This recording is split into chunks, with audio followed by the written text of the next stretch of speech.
hello. Welcome to back to Play and Talk on Nornock, and this is Alexis. Hello.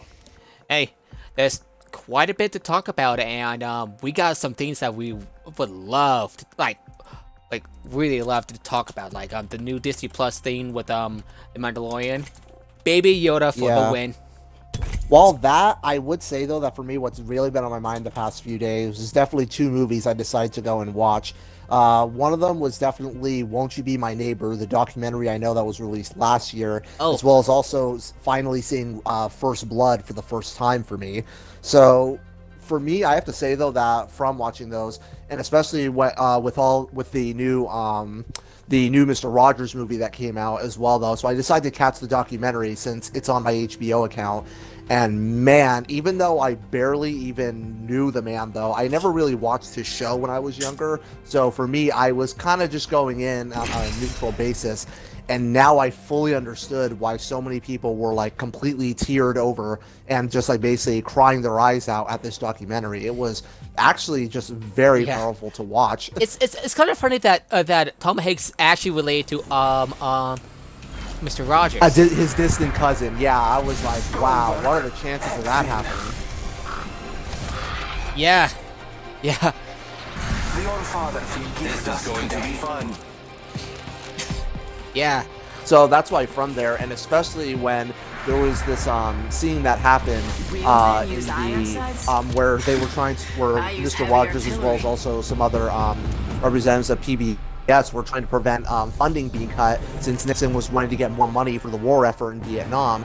And so Mr. Rogers, in order to actually keep the funding, end up singing one of the songs that he was planning on using for the show, and that won him his case though, so that funding wouldn't be cut for PBS. Nice. Even though it shows the video footage of it happening, it's still very hard to believe that it actually happened. Why's that? I mean, it's just that you would think, though, that a song that was used for a children's show actually convincing an older senator who actually despised television to go and do that. Like, it's just wow, like, that actually still happened. Oh, speaking of movies, Yeah, speaking of movies, sorry, guess who got to see at least most of Get Out? you saw what? I saw Get Out at least most of it, except for the very beginning. I was lucky enough to catch it, and man, a lot of it was really unsettling. Especially when you get the subtext into it. Yeah, Get Out was a movie I didn't like when I was younger, but if I were to watch it again, I probably really like it because when I watched it back then, I was on a completely different political sphere because I was hardcore conservative when I watched it, which now learning all that subtext is something that I would be able to better appreciate.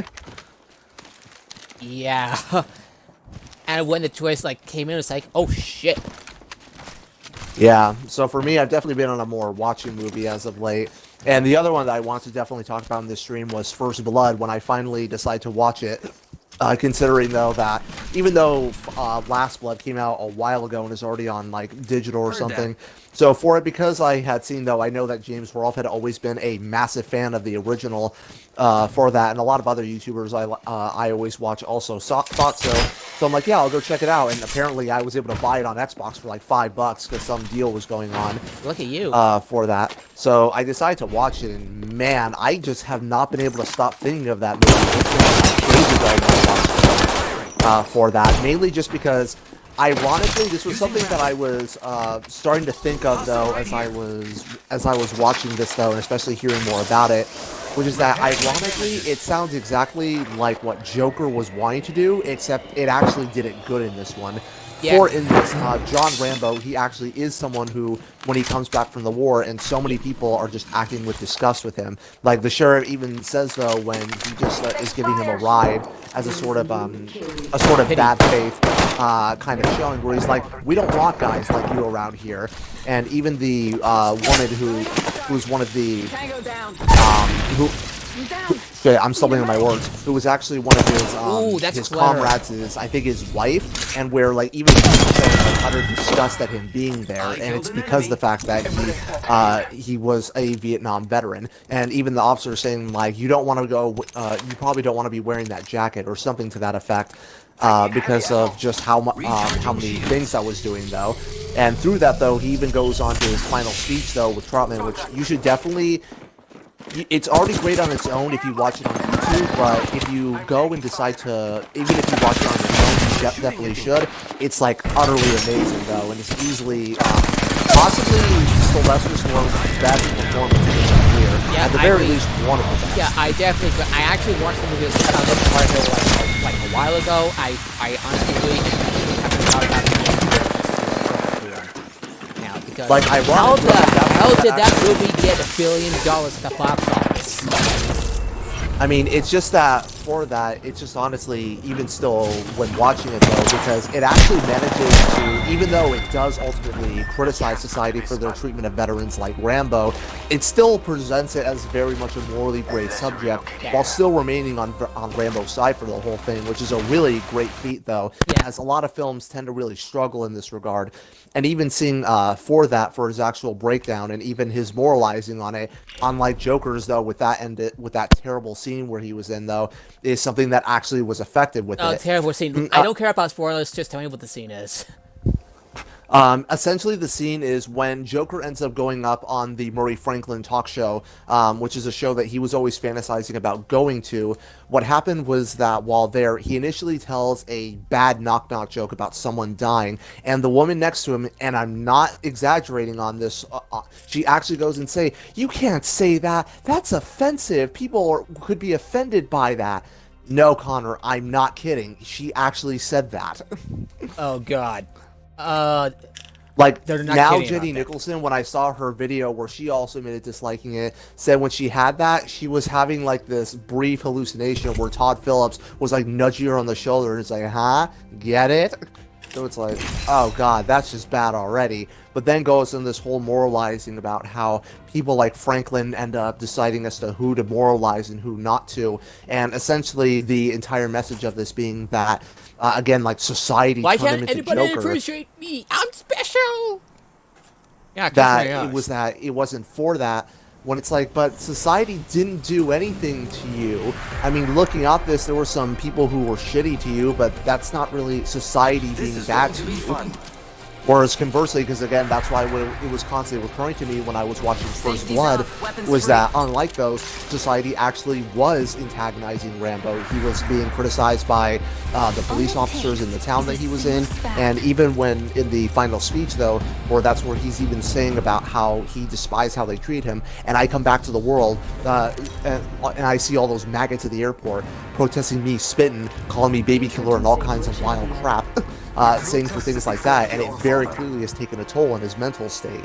So, because for those, it's like, yeah, well, sure, they're also going to be the benefit of one of the events actually happen, but even still, though, even in plenty of movies, though, that still ends up not really being a well-conveyed thought.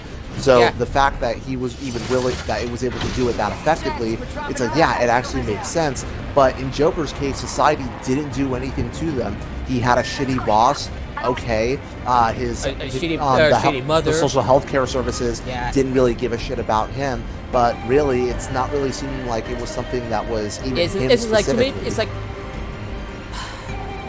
why would I care about this movie if everybody's just acting like assholes? And even though a lot of people I see as a defense saying, well, the movie's not saying you should like him, that's not the vibe I'm getting from the movie. It instead, to me, comes across more as it wants me to see him as the good guy in all this. I mean, because unlike something... the Joker being a bad guy in the comics, and if I were in parts of the Joker, I would do something fantastic with the exact opposite of that pretentious ass. If you want it, because again, if you want to go say something, though, as far as it, because apparently this guy seems to love emulating Martin Scorsese without knowing how he does things. Because yes, Martin Scorsese often does portray bad guys in his movies, but the thing is that he makes you know that they are still bad, though, and goes out of its way to say that these are despicable people. He's just not really doing it explicitly, but if you're just paying attention, you could already get that message. Whereas Joker very often puts this very sympathetic vibe on him, So it's not oh, you're not supposed to like this guy. It clearly is saying you should sympathize with him. Yeah. And again, from so that, when I'm it's just not wondering, even how the supported hell by did that it. movie get $1 billion at the box office? Because of the fact that for a lot of people, because it brought up themes from it, and that was, at least from anyone who I've seen who claims to like the movie, only demonstrates that they're like, well, it brings up topics like mental illness and depression and healthcare services and all these things. But even from the one time watching the movie, because again, the movie wasn't hard to memorize, from all that, when I'm like, but it doesn't really say anything on those topics. It brings them up, but it doesn't have anything to say on them. It just brings them up just so that it can be a sort of newsworthy sounding thing, just so that way it can seem like something interesting is going on, but at the end of the day, nothing's happening. Yeah. So again, it comes with a, what's the point of bringing it up? And really, I feel like it's just Todd Phillips essentially being just crybaby. Not a crybaby, that's not the word I'm looking for. He's being a coward about it. There's no other way for me to put it. He's bringing up topics, but is having himself be just far enough away from it, so that way if someone looks at it and went, man, dude, that theme you presented was just bad, he could just essentially just try to have plausible deniability, or whatever he would want to end up doing. Because again, like, there's no way that you put yourself that far away from a topic unless you want to give yourself a sort of back out card, so that way in case if anyone goes like, hey, the thing you portrayed was just portrayed terribly, it's that. It's just bringing up a newsworthy sounding thing, but it has nothing to say on them. And like Jerry Nicholson said on that, and I agreed completely, which was that I dislike it when movies want to portray themselves as having these higher things, these big themes, though, that it's really exploring. Be honest with it. Because, like, let's say that you're not going to just decide it would be cool and stop being, like, got the high horse and stuff. Not you, just, like... There was just, yeah, it's just from things like that, and it's why, like, honestly, it feels like the only time that I can immediately think of where a movie actually got worse the more I ended up thinking about it, because as time just kept going on, it just kept demonstrating that for me, where it's just like, oh yeah, it basically just goes and, from everything that the movie demonstrates, and it has all these things, but doesn't want to say anything on them. Either it's because of moral cowardice, or it's because Todd Phillips really doesn't know what he's talking about. And again, it just also comes with that, which is also frustrating why the actual moral lesson that it wants to have, i.e. Society turned Arthur into the Joker, but there's no actual evidence that it does, that they did do that. For what I can tell, the biggest contribution is his mother. I mean, yeah, the movie explicitly frames his mother as really being in charge of all of his problems, and aside from his mother's abusive boyfriends, he kills everyone who wrongs him, even before the riots that killed Thomas Wayne, and Thomas Wayne didn't even really wrong him in any way, though. He punched him in the face, but really that was more so fueled by... That's because the Joker was being a creep. I mean, he touched his son. You're not going to find any parent on this planet who would be told, oh yeah, this guy who's trying to act like he's apparently your son, and he touched your actual son, but yeah, they're totally not going to punch him in the face over it. Yeah, parents have had fights over way less. Do you actually expect me to sympathize with your character after being really derailed on what? How old is he in the movie? 8, 9, 10? Yeah, he's probably somewhere around there. I mean, typical Batman lore has him like at about a sort of like 10, 8 or 10 range, depending on the story of it. So I'd say, yeah, somewhere around there.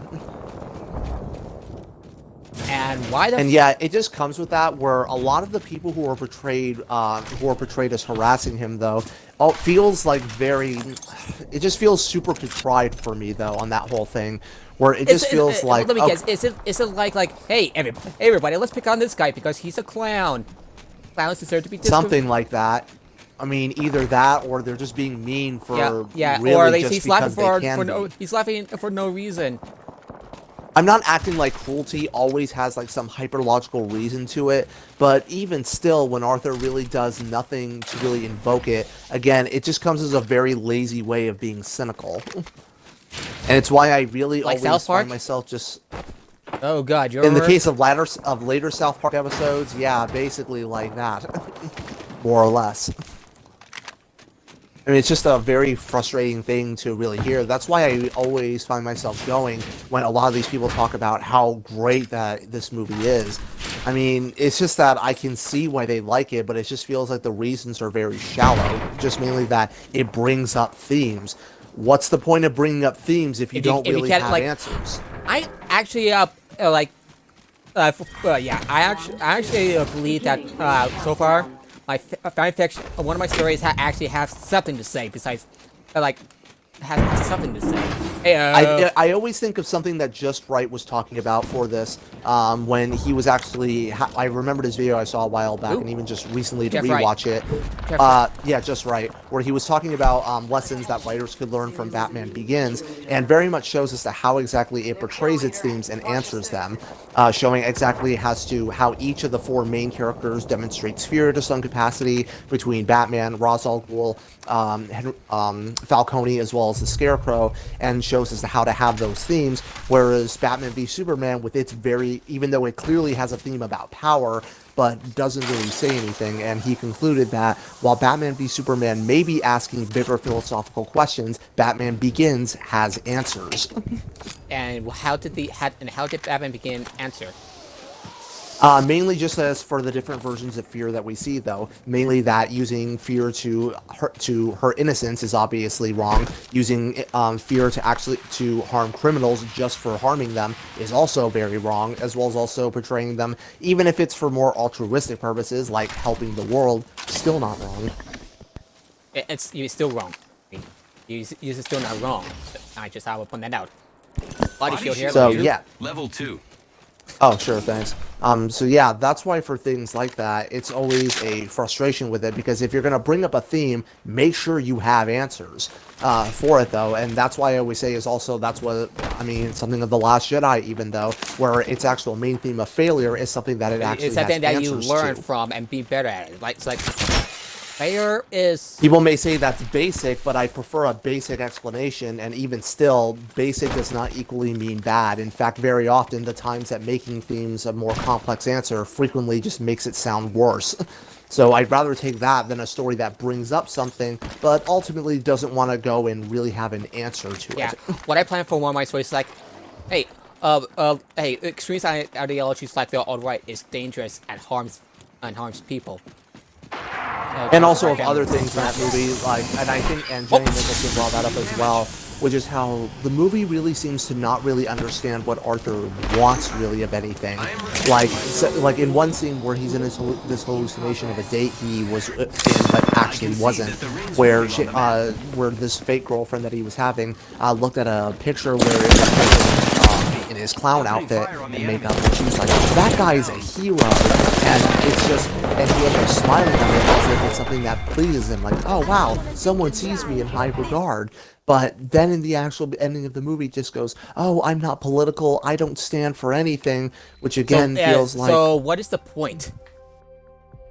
And it's not even just a, like, oh, he changed his mind of it, though, because that's obviously something that frequently happens in stories. They believe in one thing, but maybe later on they end up just believing something else. I mean, again, Luke Skywalker in that thing, beginning of the movie saying the Jedi have to end because they're causing all this destruction, and then by the end of the movie goes, no, based on everything that was taught, and especially from what Rey and Yoda showed him, when, like, no, the Jedi actually can live on, it's just that they just need to change and evolve. It's just a very simple thing to just be able to understand with it.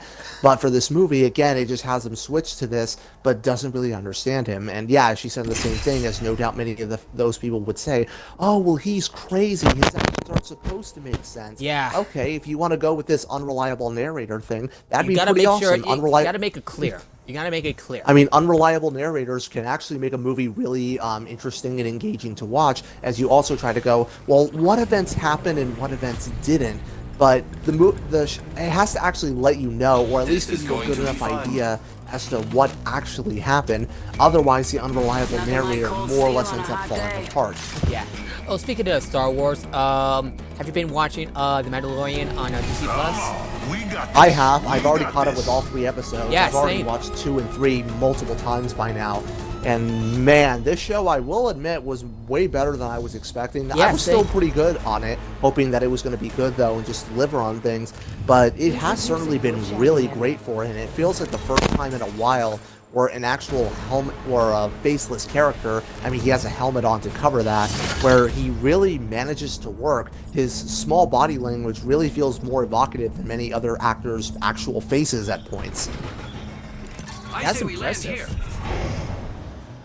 I mean, and of it's course, just Baby Yoda. I'm pretty sure that was supposed to be a spoiler, but you know. Look, the internet already knows about his existence. I'm not able to go anywhere on the internet without seeing his face. So at this point, pretty much everyone knows his existence. Yeah, when my mom was looking up like some YouTube gifts and stuff, and was like laughing at them because it's Baby Yoda's cute, and people are calling Baby Yoda because we do not know what Yoda species is called. So. Baby Yeah, Yoda the people who are being pedantic about it and being like, he's not actually Yoda. Yeah, no shit, we know that, but it's not like we have anything else to call him. Yoda species doesn't have a name, and based on George Lucas's wishes, we're never going to get a name for that species, and considering that he doesn't either have a name at the moment, so we call him that until then. Yeah. Anyway, so when she was like awing at how cute the Baby Yoda thing is, I was like, oh shit, you didn't spoil it for her, didn't they? So man, it's just that it was just still really seeing that. I still loved that twist on it. I mean, as far as the target, because they said 50 years old, because if it wasn't for that detail, I would have more or less guessed that it was a baby, because otherwise they wouldn't be so vague on the details. But then when it was the 50 years old, when we learned it's someone of the Yoda species, it was like, oh wow, that was very unexpected. Like, I didn't even think to guess that. So from there, it was just like, oh, that's really fun. An episode, and especially definitely more on the humorous end of that. Yeah, when the Baby Yoda just like getting out of its crib, the Mandalorian and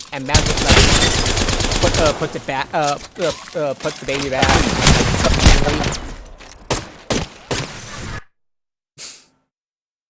That one was great. Have you heard, speaking of the Mandalorian, have you heard, this might be a little controversial. It's gonna be controversial, no doubt about it. Have you heard about Anita Sarkeesian's tweet about the show? I did, and even though I found it pretty shallow in its critiques, I'm not someone who's really... It's just I really dislike that, and I didn't want to get on the train because, yeah, she's gotten way more harassment than she should have. Well, granted, she should never have gotten any harassment to begin with. Definitely agree. It's like if you don't like her, take people, just ignore her. Not like she's harming anyone. I mean, yeah, I found her opinion stupid, and especially how progressive this show has been. Like, my best friend Lucas, though, he's actually Chilean, so therefore, since the main actor is Chilean, he's very happy for having that. I was wondering about that. And and she admitted that she must have missed the blacksmith. I kind of forgot her name at the moment. And no, she's just the armor smith. Thank you. She doesn't have a name yet. Thank you. The armor smith. So it was just that from that.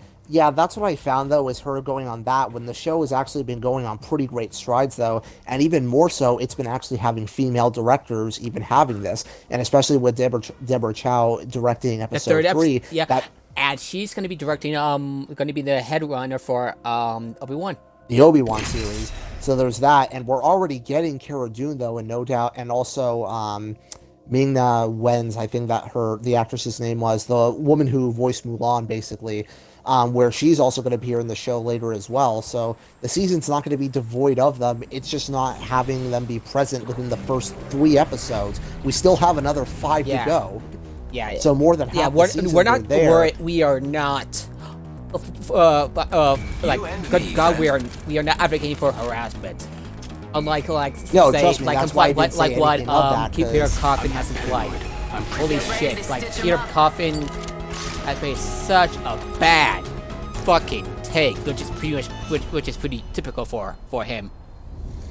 Like, for me, that's why I wasn't responding to any of that. I just shrugged my shoulders and then just basically left it. Yeah, because it wasn't feeling worth it. I'm sorry for bringing it up. It's no, it's fine because I like talking about stuff like this. Yeah, it's just that primarily, look, I get though for that, but the thing is that even from these episodes, we have to always ask ourselves, if we threw an extra woman in here to satisfy that, what exactly will this character add? Because anytime you have a character in a TV show, you have to make sure that your characters, that you don't have characters who seem to be there just because they are there. Yeah, same for like a male character. Same thing for a mandatory male character, like in Silent Hill. No, seriously. What about Silent Hill? The first Silent Hill movie. They thrown in Sean Bean's character because all the rest of the cast is female. The rest of the cast is female, and I'm trying to think. And they changed the protagonist's gender from Harry to someone else because they didn't think a male protagonist looking for his child is manly. Not making it up. I am not making it up. So that's why it was from all that for it. Yeah, because so I get just what she wants, I would though. add And that. yes, and it's like representation is absolutely important. I've been great that my friend who really was never into Star Wars, he liked The Force Awakens and The Last Jedi. He really liked Rogue One. And Solo as well, though. He likes those ones as well, but it's really this one where it seems like he found a Star Wars thing that he genuinely loves besides KOTOR. From that, he just has been really into it, and especially with having a Chilean actor for that, because really he says that Chileans really aren't ever in media. The only one he could recall was, I think it was in Better Call Saul or Breaking Bad, I can't remember which of those two shows, where one of the characters in the show is Chilean, but the actor isn't, and the one bad guy that was there was actually Chilean, as in origin. So it was sort of a bit iffy there for him, but actually having this where a full Chilean lead is there, and it felt very... I'm trying to think what the word is for it, though. It felt very dismissive of Sarkeesian to really not acknowledge this, and instead only focusing on the lack of women instead of being like, look at someone who actually is there, because that also makes the Mandalorian the very first Latin American lead that we've had in a Star Wars story. Not the first character we've had. That goes to Paul Damien, Oscar Isaac. But but based on what we saw, though, it's still something that's really solid from there, and it's really great that he was really able to have that relationship, because a lot of people were always wanting that. So it felt very dismissive to me when she was doing that. Yeah, that's very fair. But otherwise, she's pretty good. Tends to love little details. I'm not a fan of her take on violence in media, though. Yeah, things like that. This is why I say that even if I've agreed more with her stuff, I'm not really don't think I'd go so far as to think I think she's a smart person. But even from that I think she's smart. I just say that she has said some things I disagree with. Nothing too controversial, if you ask me. Just want to put that out there. I support her basically. That's what I say with. Like, she's allowed to do what she does, though. I wouldn't take that away from her. And as I say, even if I don't really see her as a smart person, I find myself agreeing in some, but more so disagreeing in most others. But still, that does not excuse anything of the harassment she received, especially from the bad faith actors who try to act like they were acting in good faith. Like, yeah, that stuff is just things like, no, inexcusable there. Yeah. Oh, and about Star Wars, Jedi Fallen Order. Really good game so far. Fuck that big ass frog thing on the first planet you go to. I will admit, I honestly was pretty shocked for it, though. I expected the game to get good reviews. That didn't shock me, but what shocked me was the level of goodness it had. And it really hasn't even really drawn a lot of people, at least even reviewers, really talking about. Sure, occasional Battlefront 2 what the word is for it, slamming here or there, but really it seems that most people were just happy of it on its own front, rather than it just being a single-player game just only from that. So it was definitely going well there, and definitely it's selling very well. Sure, even with the Star Wars license, but even still, that doesn't guarantee that the game is just automatically a big hit, though, from that. Most Star Wars games only ended up doing fine as far as sales go, but hardly ever did any of the games do something that was, like, out there. I'm just patching up. I'm liking it so far. It's very much like Star Wars. It's like Dark Souls and with some Uncharted there with lightsabers. Though the sacrifice went to Deadmere, the one with the Night Sisters and the Night Sister and Brothers. For some reason, I seem to have struggled with that a lot. I think I might have gotten too cocky. Yeah, this game is just like Dark Souls is very punishing Copy for it, that. so you have to always make sure that you're being very careful with it. Yeah. But again, was really happy for that, and I have been surprised as to not only just it doing super well in sales, but also as to how fast it's selling. Because now it apparently, from what all the reports are showing, is that it's the fastest digital selling Star Wars game that was ever released, and by far the fastest Star Wars game to sell on PC. So those were things I was not even close to expecting. Because Yo, my prediction, here's something that actually surprised me, and I haven't talked about this in the last podcast. EA games being on Steam, and possibly yeah, Epic. That's actually kind of surprising. I guess because they still, even if though they're going to keep EA Origin, but I think though they're just probably going to do that for, I guess, to still expand their business, because still doesn't hurt to do so. But back what I was saying on sales, yeah, from that, and it sorry looks about like that. It's just surprises. It still surprises no, me. no, it's cool. But it definitely looks like, even though I was expecting Fallen Order, as I've said in this series before, where I was expecting either overall disappointing sales, because even though the number I was thinking was going to be 7 million, which I'm sure they said originally that's what they were going for, but then they instead switched it closer to its release as expecting 6 to 8 million copies of it. And then it looks like, even though the actual sales numbers haven't came in yet, we're probably not going to get those until next year, or maybe next month if it like does super well though, and like they apparently hit their major targets. Then it's like, yeah, it looks like it's really on track to even be on the higher end of the sales, which would be putting it at 8 million copies, which would actually put it even further than Mass Effect 3, which actually sold 6 million units. So it was. Yeah, I actually looked up. I actually looked up like game sales things for Mass Effect 3. A total of 12. Like copies. 12 million copies. Yeah. About Maybe 12 that was million. in the first. Probably that what I was thinking of is the first 3-month period, and then it sold 12 million overall. Yeah, 13 million, and it sold really all the Mass Effect games. I'm not sure about Andromeda. Except Andromeda, that one clearly undersold. But really, the game had a solid record of it. And then in a previous earnings call, it was even said that some remasters of beloved games are coming. We don't really know as to what that means, but plenty of people, myself included, think it's a fair sign that Mass Effect remasters are going to be in the works. Whether it's the whole trilogy or only just the first one or second or third, probably if it was any one game, it was going to probably be 2 from that, but we'll see. But anyway, from back on topic, but yeah, that's why I was surprised for Fallen Order selling so well on that, because I was expecting either disappointing or even moderately bad sales. Slightly for 6 million, I was thinking even possibly 4.5 million, even in, like, say, if it was something from there.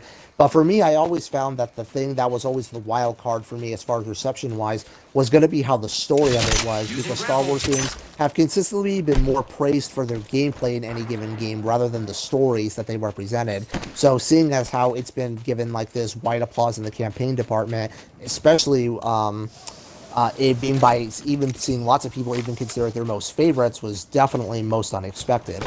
Although it is a great campaign, so yeah, I don't want to go for that. And if you guys ever get to see that ending, oh boy, that was just freaking awesome. You beat the game? Yeah, I did beat the game already. That ending was by far just freaking amazing. I was not expecting it. If you haven't, I'm not going to say anything, because obviously the game's only like 2 weeks out. Well, yeah, that came on the 15th, so yeah, like about a week and a half from there. So I'm not going to say what actually happens in the ending, but man, it's a freaking awesome ending. Yeah, I'm playing the game on Grandmaster. Yeah, I'm not going to even try Grandmaster. I barely even did it on Night. I know on Grandmaster I'm going to be slaughtered. I was barely able to get by just by tack dodge. And remember to use blocking frequently. I mean, parrying is often even more useful than dodging. Fair. Though I use parry for blaster bolts. I mean, like, even the melee opponents can be good, except those purge troopers with the 2 shock things. I don't know what it was. It's the first type that you meet, who are using 2-bladed weapons, where they actually can counterattack your parries. Oh. So it's like, yeah. So it's like those guys, yeah, you want to keep an eye out on. But the rest of them seem to overall do pretty well, though, or at least nothing too bad. Yeah. Holy shit! I'll be careful. And that one droid from the Rogue One. Those droids. What are they called? Oh, those guys are way harder than I thought it was, and it was something that I remember Star Wars explained, saying to the channel, even though I know that there's plenty of videos that call themselves explained, where I remember him saying that the game was actually way harder than the demos were showing, and that was 1,000% true. The game is infinitely harder in the actual game than it appeared in the E3 demos, because I remember the E3 demos as well as everyone else feeling like it looks very easy though, like not really all that hard. Get over here! Get over here! Get over here! Yeah, I'll pick you up if you go. Okay. Ah shit! Crap! I am down. Part of the appeal of this podcast, we get interrupted by shenanigans.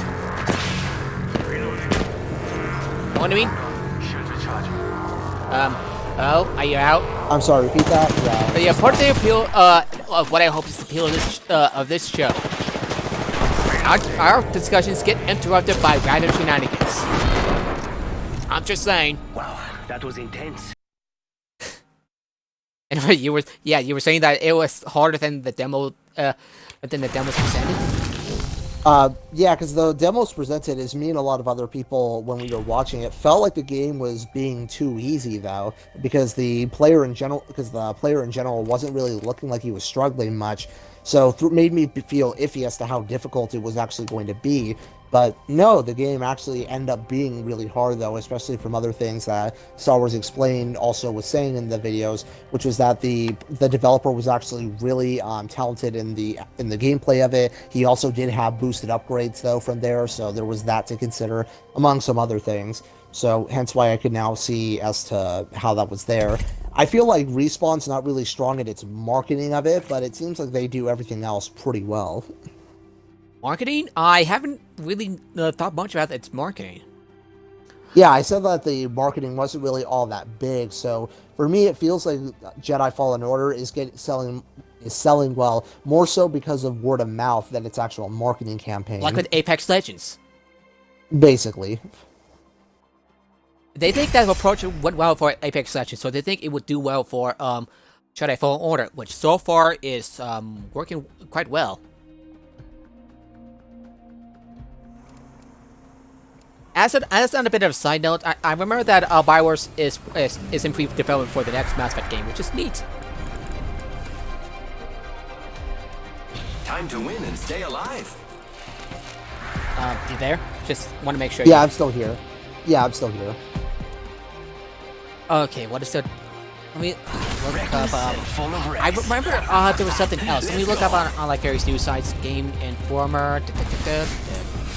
Spent gunpowder. Smells like victory.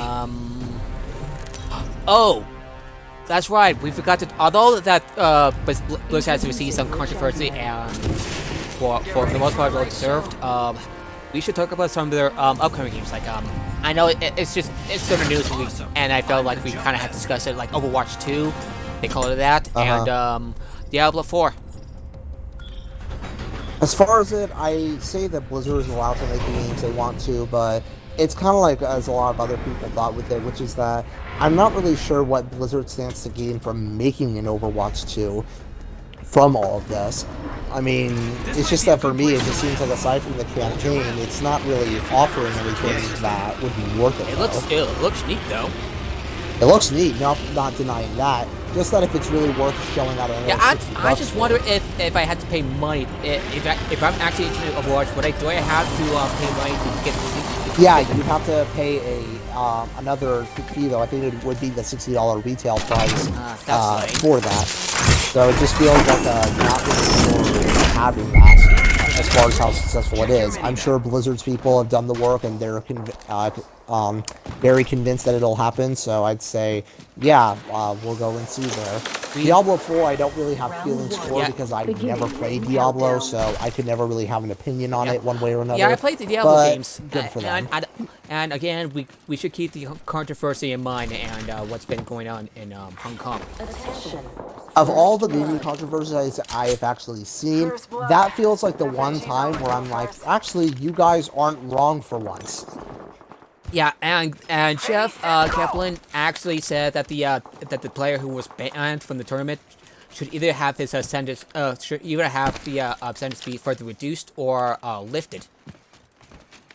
So yeah, definitely from all that, and as Gamer Over 30 said with it, like, he very certain that PR was, at least though, not going to really take action because they were already, would have probably been aware he'd make such comments.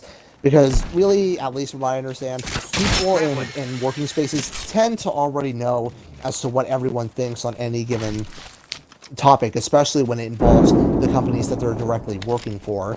So it doesn't shock me he would hold that. So I would say, at least for that, I fully agree with it, but I wouldn't exactly act like he's sticking it to Blizzard when Blizzard was fully aware and they would end up, and they were just like, yeah, we're fine with it. It's not only so, I think it's also pretty pragmatic for him to say like that, because it's like, sorry, I just came out as a little awkward. So that's why I say from that, that's one of the few controversies I actually thought, these people were right for once. Because this wasn't involving stupid shit like, oh wow, a skin that I only kind of wanted just because of the fact I didn't have it, and it was just someone behind a paywall. No, this is an event though that they're essentially taking money from a government that is effectively oppressing its citizens in Hong Kong. So this is a human rights thing that we're starting to talk about. And ethnic minorities as well, though. So we're starting to deal with a national crisis and human rights crisis rather than anything as stupid as like a skin that they wanted only just because of exclusivity. So hence why I'm like, yeah, they were actually right to be angry about the whole thing. Yeah. Oh, here's something that I know it sounds really petty, but really bugged me. You know about the Game Awards going around this year? Yeah, I remember. It was because Jedi Fallen Order unfortunately wasn't able to make it in it really the time frame that they wanted. Yeah, maybe next year. That's not what I had in mind. Jump Force as a nomination for fighting games. What? Didn't Soul Calibur 6? I couldn't remember from that this year, but Mortal Kombat 11 came out, and that game was very well received. Yeah, but like Mortal Kombat and Super Smash Brothers Ultimate, but Jump Force, that game, really? I mean, I remembered it not really being well received from there. I just remember a lot of people saying it just wasn't good. Not really the easiest why it wasn't good, just that it wasn't. I tried playing the game. The animations are really stiff. The graphics look god-awful, ugly, and I barely got in before I'm trying to like look at some of the clips where it's like, oh dear God. Oh God. Dear Christ. It's bad. That's unfortunate. But as far as it was just and here people thought like the Andromeda's initial state was bad. And yeah, that is Andromeda, and this is something else. Holy shit! Very much. Gotta watch each other's back. And here's also that seems a little awkward. I've heard some things about Death Stranding or why. I don't know why. I haven't really thought into the actual why. It's just like, aside from like Koji is being a bit full of himself, and I don't really see that as being full of himself though with it, especially when so far he just only has been appreciating his team though, and just retweeting people's loving of the game. I meant in the game, not self-indulgent, but seeing. I don't know. Ignorant in some respects. Yeah, I can imagine like that. especially with the asexual thing, like the asexual lore entries. Like, what the fuck, really, dude? Unfortunately, the one thing that Japan has often been criticized by the international community for is its views on the LGBTQ community not really that high. It's unfortunately a problem that still that plagues the country there. from that, as apparently they very much of it. I mean, sure, obviously lesbians are obviously something that is still liked by plenty, but when you step out of there, it becomes kind of somewhat hostile. Yeah, yeah. And here's what's really strange. Sheriff, I can't pronounce his last name. It starts with a K. Jeffrey. I'm not good with names. I have to tell you that. Anyway, so he and Katrina became friends after he served with Katrina back in the 2015 show, back in the 2015 show, and his likeness appeared in the game. So Matt Mercer have voiced the character without likeness, and trying to think.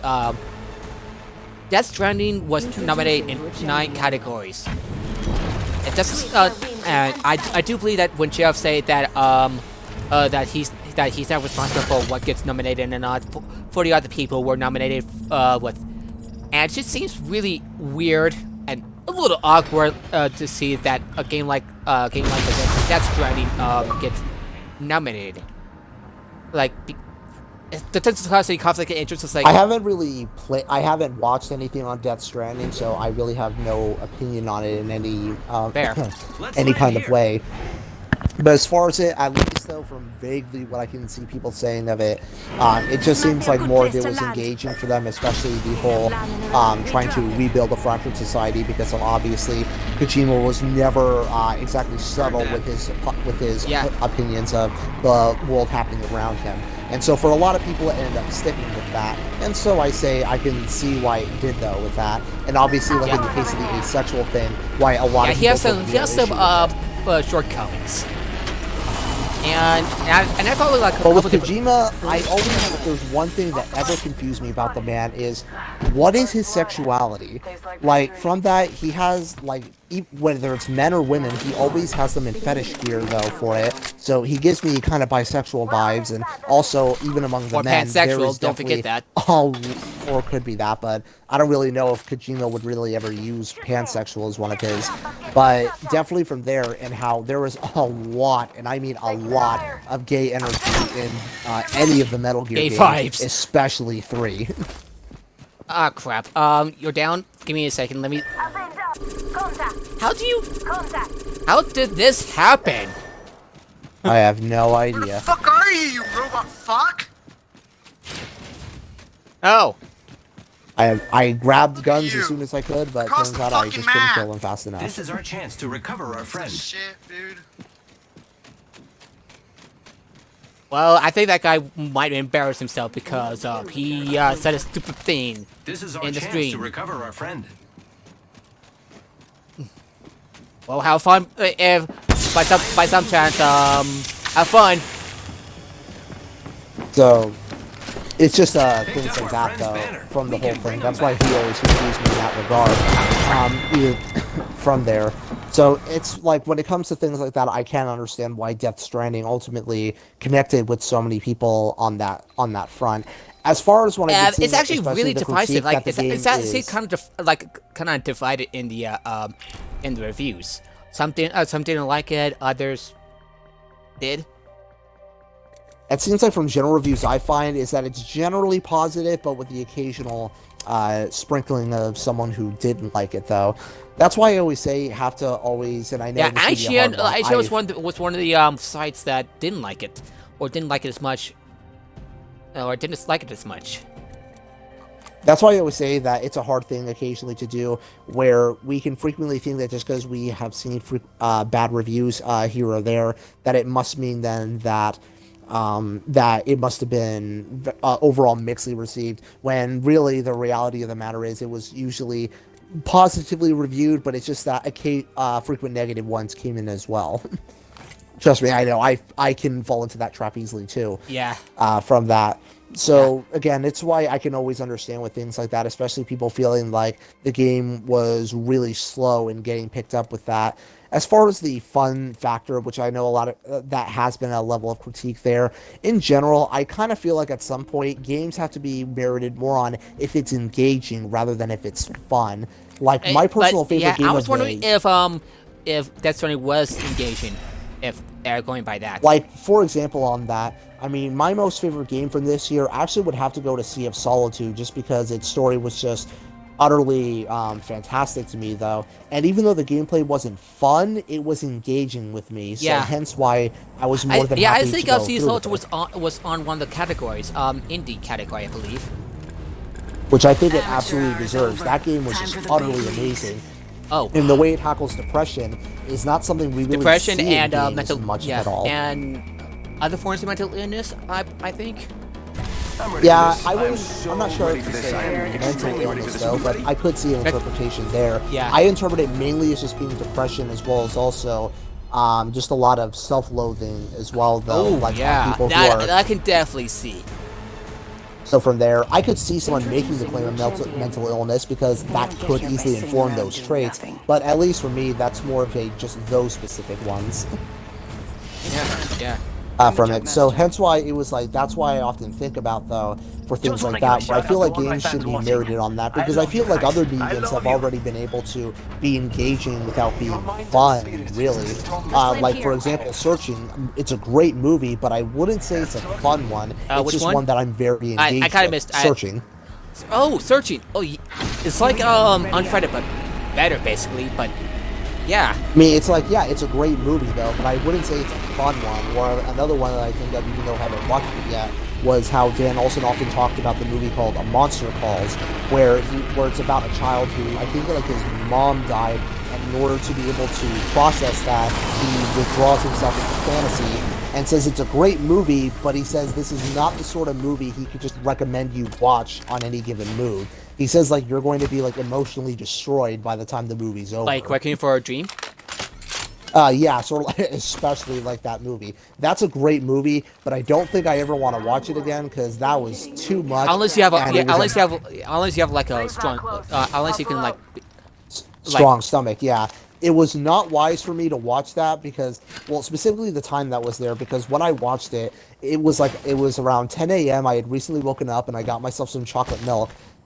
From that, because that's what I always had in the morning back then, and then I was just like watching the movie, and like it caught me really off guard, and didn't make me feel all that well afterwards. Where I was like, man, I wasn't expecting that when I had my chocolate milk that morning. Hey, chocolate milk actually kind of helps. I mean, sure, I guess, but it's just that I wasn't expecting what I watched there, so it was like, oh, wow. Like, maybe that wasn't the best idea to do that, like, first thing in the morning. Yeah. So it was like, yeah, it's movies like that, though, where it's like, they're great movies, though, they're very engaging, but I wouldn't say they're fun. Yeah. Thank you.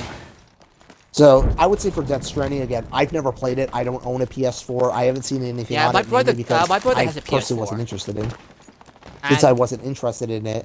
But I would say for that, if it's as people say, then sure, it would suck if it's not engaging for that. But if it was a fun factor, I would say maybe broaden your horizons a little bit. Yeah, though on the other hand, its multiplayer aspect of, like, other players leaving behind little structures, that seems like a neat idea. It does, though. And I feel like that really helps to reinforce that theme of rebuilding and the fractured civilization. So for that being the goal, I think it does really thing to happen and reinforces it. I mean, yes, I get that at the end of the day, games have to mainly focus on gameplay. On gameplay of it, and story has to revolve around it. But ideally, the story ends up reinforcing the mechanics. Okay, what is this? So, Slugfire, That's why I always say, ideally, that's what we want to do, but I can understand if other things prevent it. So, I would say for that, again, I haven't really played it, but I would say if you loved it, I'm really happy for you. If you didn't, though, man, that's a bummer, though. I at least hope that it can do that. Hopefully, whatever he makes next will do good for you. I'm at least glad that Kojima was still willing to go and make stuff like this, because I really feel like it was I kind of wish he has an editor that would like step in and say, "Hey, wait, that's a bad idea. Don't do that." Yeah, I would say from there, though, because obviously he's definitely not perfect, right? No artist is, and would have ideally just been much better in that regard for it. But I would say for it, I'm still glad that he's still able to make a lot of the stuff there, because at the very least, I feel the stories that he's telling are definitely something that's really great to be able to have. Got our squad mate's Alright. banner. You're the last one standing? Oh, That's surprising. Hold tight. I got your back. Usually you're... Oh shit. Traps. I guess that he revived there should have went after them instead. Clever. Clever. Oh, and something else on my mind. I got the second season of Soul Calibur 6. And the first character on the list is Hilda. You probably don't have an idea who I'm talking about, huh? Not really, honestly. She's basically a like the regent ruler of a fictional country called Wolfguard. She's normally depicted in like full plate armor and wields a spear and a short sword. Interesting. Yeah. Though her current costume, most of her costumes will have very modestly, and not have like a boot plate. Her current form does, though her original outfit, her armor, is depicted in the game in both character creation and in the story. I haven't tried it out yet, just like saw like little bits and pieces of it, that sort of thing. Yeah, she has her own. Yeah, she like the other characters, she has her own story.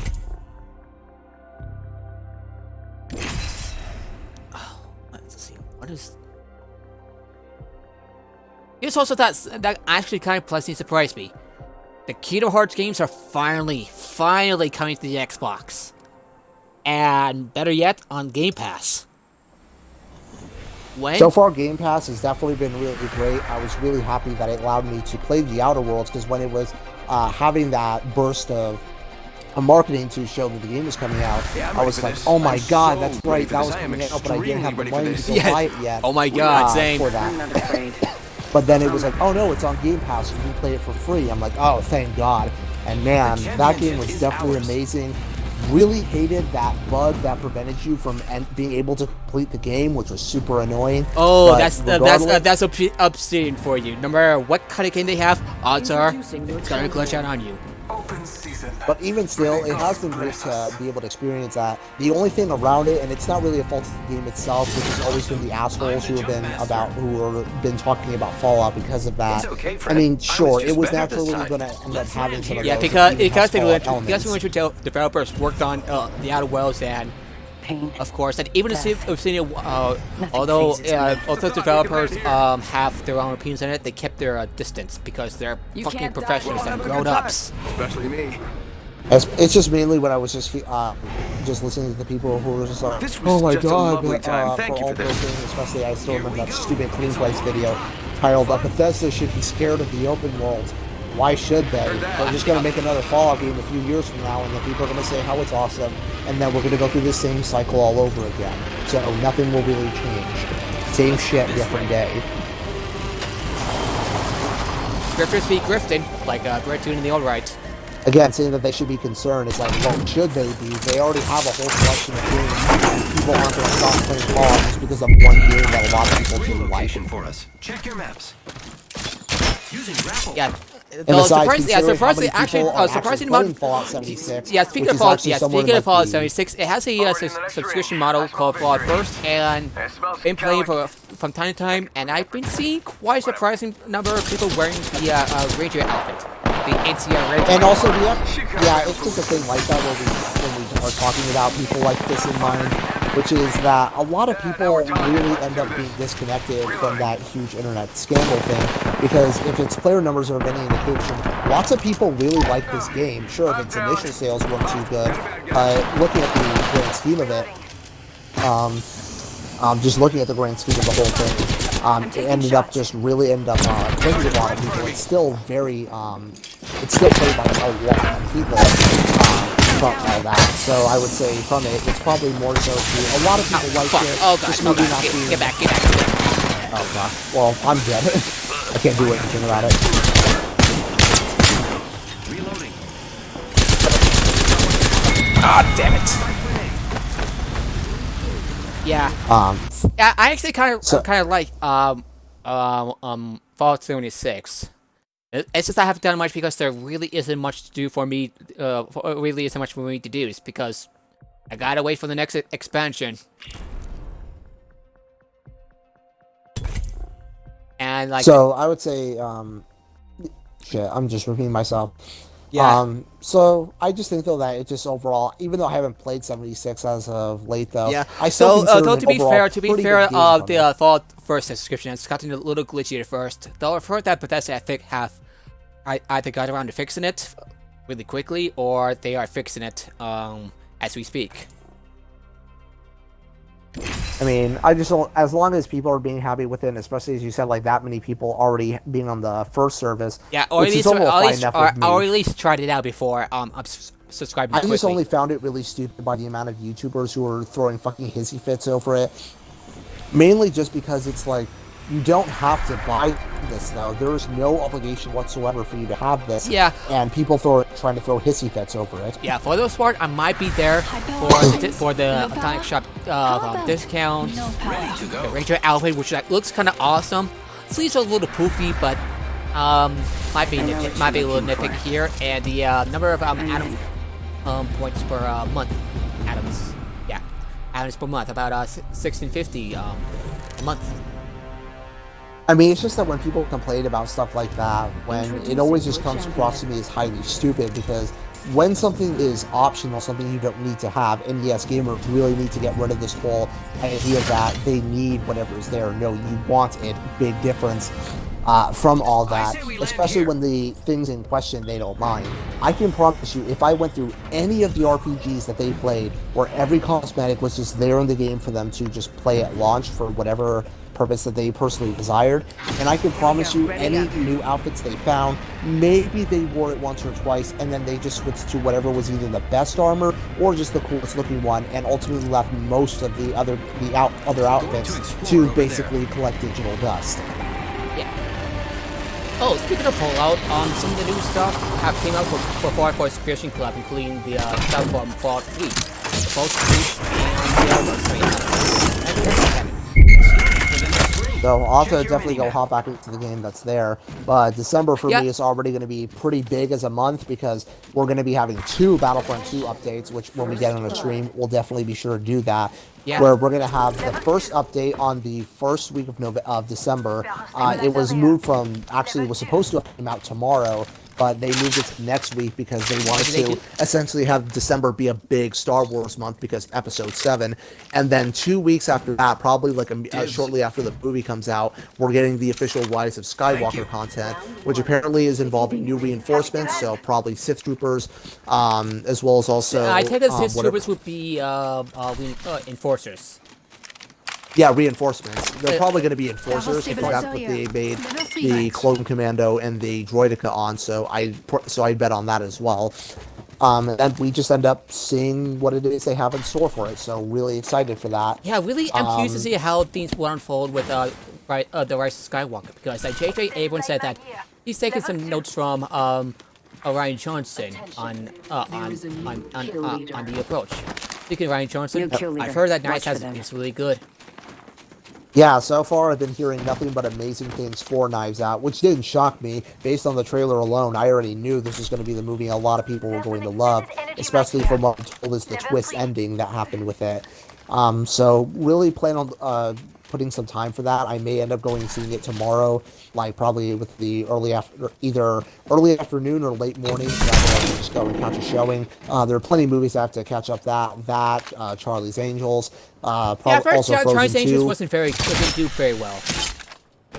I saw that the reviews were more middling. A lot of people thought it was more of okay. Yeah, but I would was say talking that about it's box office than anything. But yeah, it did from that though, yeah. And the Elizabeth fans owned up to that. Oh, and I wasn't sure if you ever became aware, but the whole story about her blaming on people not liking the female acting movie, yeah, that one was actually reference to that. I downed an enemy. Reloading. 1 second, we got this. Because the way that for anyone who doesn't know, for any of the stories you read about Elizabeth Banks apparently claiming that Charlie Daniels' box office failure was because men don't personally go to see female action movies, she did not really reference that at all. Actually, speaking, that interview took place days before the movie actually launched. I mean, it couldn't even have any box office results, couldn't have happened yet, and was merely explaining as to why exactly she chose to do this project as her to be a So director. who came up with that? So who came with these fake news? This was basically probably just so that they could just simply get the clicks and ad revenue accompanying from that. So in other words, because that's grifters. pretty much. Yeah.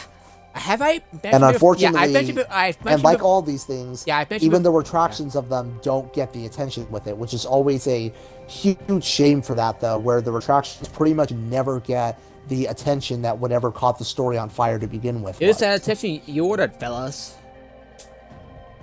Speaking of like grifters, I remember that I mentioned that I mentioned before that I used to know Peter Coffin.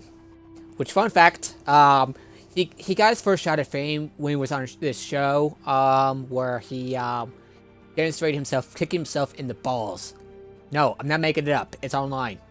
Peter Coffin? Peter Coffin, yeah, that guy. No, I know who you mean. I was just making sure it was him. Yeah, he kicked him. He can kick himself in the balls. Like, no, literally, he kicked himself in the balls. Man, I wasn't sure he could do that, but okay. I know. I was laughing. I couldn't believe what I just saw, but he did it. You got that. You got that 15 minutes of fame, Peter.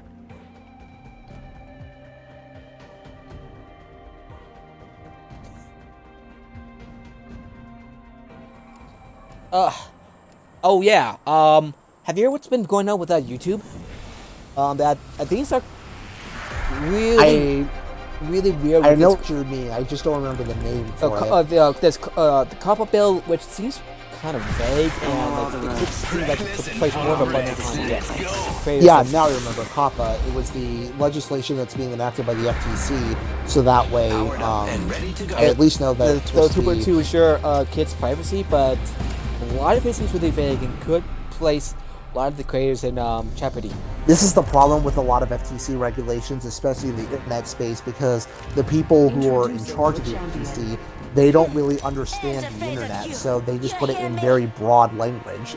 It's the way you would say if it were a TV show, basically. I won't let you down, except by following.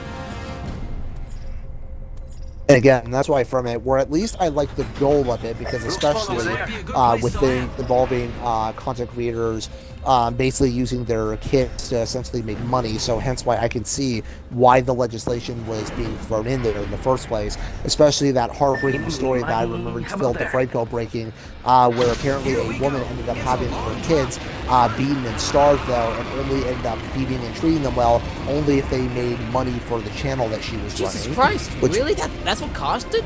Jesus. Yeah.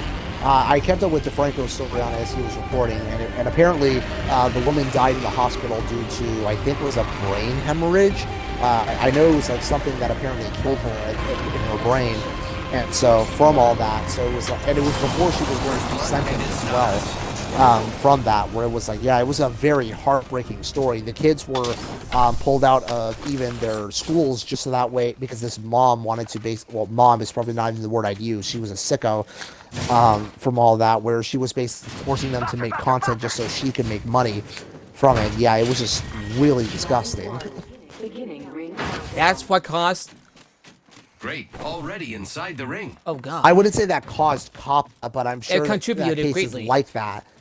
But it's like things like that definitely would have contributed to this sort of, yeah, we have to make sure that we have something in place for children's content, especially because kids are, whether YouTube wants it or not, they're a very, very large chunk of the people who watch YouTube, because having been at that age, I understand, that kids have the time to watch lots of YouTube. I honestly just hope they got it worked out before a deadline. I heard there was a deadline. It's just, So I hope at least they can make sure that it's not being super vague in language, which is the biggest thing. Because I find a lot of people don't really have issue with the goals of it, but more so on the very vague language into what it could be. Yeah, when it first happened to me, I was like uploading a video. It's like, I gotta make sure that it's for kids. It's like, wait, my reaction like, what? All my videos? Found the next ring How do I? location for us. Check your maps. At least it's very easy to just like click on all like basically are all your videos kid friendly, and it's like, no, I swear I play games with that has some sexual content. Backpack here. Violence, Or especially gore. if you do any animation content, that's just going to be automatically flagged as children's content. Yeah, it's just like So it's just like things like that for there, because unfortunately, because of how vague the wording is, it could easily just go into this huge dilemma where basically people who can just so much as make anything that looks like kids could be into, as essentially meaning that they are just doing and what it is sometimes they're into. they couldn't even get get funded like they couldn't get ad revenue from it. It's like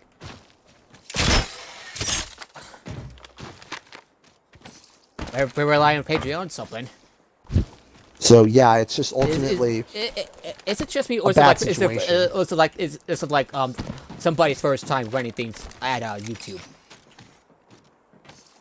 So yeah, again, I fully understand though for it, and I do definitely, at least in theory, support what Kappa is trying to go for. But yeah, it just needs to have a lot of extra and very careful wording, so that way content creators know what to do and what not to do, so that they don't have their ad content or their Ad revenue, you mean. AdSense, their ad revenue potentially compromised.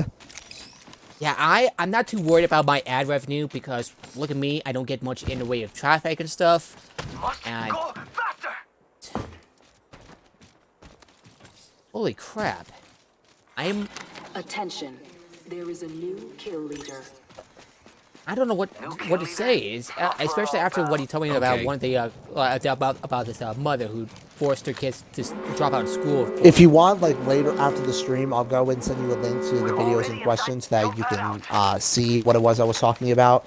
But yeah, basically the story was just really just like terrible to hear about from that, all just because some mother basically wanted to get in on essentially, hey, things like Ryan's toy reviews, and those are getting a lot of money, so let me try my luck at that, and I'll basically torture my kids if they don't give me those results. It was, again, like a really shitty one. Fortunately, YouTube, as soon as the evidence was made clear, they immediately took the channel down for that, but unfortunately, no, it's just unfortunate that it still happened, though. Gotta hop up here. If we were proactive, I don't know if it would have been better. I need it. I mean, at the very least, the kids are away from that god-awful mother, basically, and so hopefully... And it would be really weird to say, but I'm kind of glad that, she's gone, and... I'm not sorry. I Look, there are lots of people I'm not sorry, who like to I'm not feel sorry, sympathy. I'm not sorry for her being gone. Don't get me wrong. I might have misspoken right there, but you know what I mean. And people, Yeah. speaking of people being gone... yeah, I can overall be respectful, even if it's with people who I don't necessarily like. Like, for example, like for me, even though I don't really like Fusi too, if he like, I don't know, end up finding out that he got killed or something, like I'm still gonna end up being respectful for it. But when it involves child abusers, yeah, like most people, that's not where I'm not gonna have any sympathies for. Yeah. I'm not gonna lose any sleep if I hear that some child abuser ended up dying from one manner or another. I'm all for about giving peace and love and all that, but I draw a line when the people that you antagonize are the helpless, and specifically children. Making contact with enemy.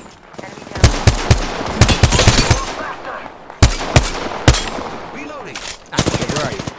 Good work taking out the champion. There you are.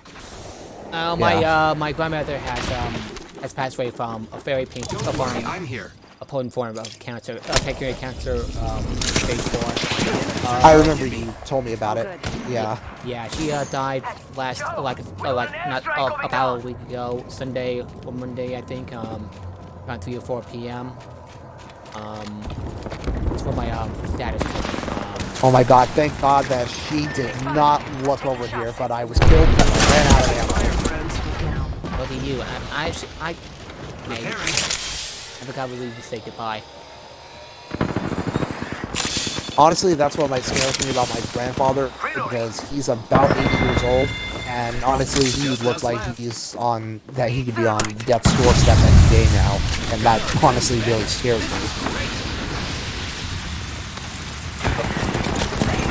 Oh, can I borrow your stuff, by the way? It seems to be your gas.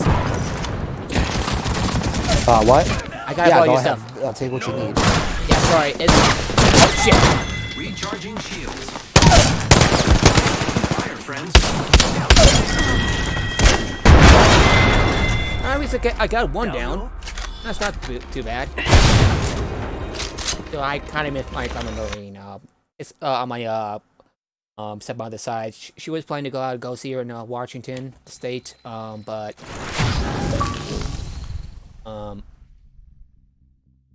you know, my brother said something.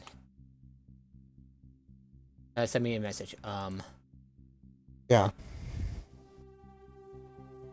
He wants me to get on Soul Calibur 6 for stuff, but we're still streaming. So I can go. Yeah, it's fine though. You can do that if you want to. We can still stream another time, because especially since next week is basically my last week of school, I'm pretty much good on time. Yeah. I wish I would have mentioned my grandmother's passing first, but there's quite a lot of things to talk about it. Yeah. I can definitely see what you mean. One other thing I should mention. You know, Donut, the developers of Vampire and Stranger Things, not Stranger Things, Life is Strange. I almost said Stranger. Yeah, I know about them. They're doing a new game called Tell Me Why, where the main character is trans. Oh yeah, I saw you post about that. And as far as it, hey, I'm at least glad that they were willing to do that, because let's be honest, there pretty much has been no trans representation anywhere in games media. Closest you get to that, it's BioWare. It's BioWare. They done a decent job so far. And decent job. I mean, they had the one character in Dragon Age Inquisition, but I'm not sure as to how trans people specifically felt about it. Was the writer, Patrick Weeks, the writer for this, actually consulted people on that. At least that's good. I didn't remember. Was it a she or he that was trans male? Trans man. Trans man. Okay. Because I thought the trans was a woman, but I couldn't exactly remember. Yeah. But yeah, I was confused. I was confused. So which? What pronoun? Okay, so he got it. Yeah. So there, and then there was the very minor character in Andromeda, which again was surprising how much hate that was grown because of. That's a classic case of someone being hated just for existing in the space. Yeah, I think though she was a little too. I don't know if it's just me, but she was a little too casual with her dead name. But at least BioWare have addressed that. I mean, because she was a very minor character, super easy to miss, and the backlash I saw from it, at least if it was from the trans community, I could more get it from. But it wasn't from anyone there. It was the typical bad faith actors we talk about. Oh shit! Really? Now I felt stupid. So it was basically a case of like, you guys are clearly hating her just for existing, because this is as minor as a character can be without being insulting. That's a good point. Ooh, someone's following me on a mixer. Okay. That's kind of strange. Okay, I'll see what I can do. Anyway, it's been great hanging out with you, and I kind of think I actually kind of look forward to playing Soul Calibur 6 with you sometime, so I can kick your ass's nightmare. Yeah, just whenever I could get around to the game. Money's kind of tight on my end, mainly I don't just blame because you. it's been caught up when between gym membership, as well as because I'm trying to get myself healthier, as well as also in therapy sessions. So been making myself I somewhat honestly tight. do not blame you. Anyway, have a good night, everybody, and here comes the cavalry. We're going to go see someone else, and I'm gonna host someone, and have a good night, everybody. See you guys tomorrow, next time, and hopefully let's get Gamer over 30 though, so that way we can have conversations and someone again else about as all well, this. and maybe someone else as well. I'll see what I can do. Yeah, definitely. Even Yeah. though it would be very unlikely, I honestly feel like it'd be really cool if we could have a chat with Jesse Lom, though. Jesse Lon, XL99. Yeah. I mean, unlikely because she's incredibly busy, but it still is something that definitely would be super cool if we ever have the chance to. Yeah, that would be really nice. Anyway, have a good one, everybody. Good night, and, Alright. well, good luck. Good night and have a good one. Yeah.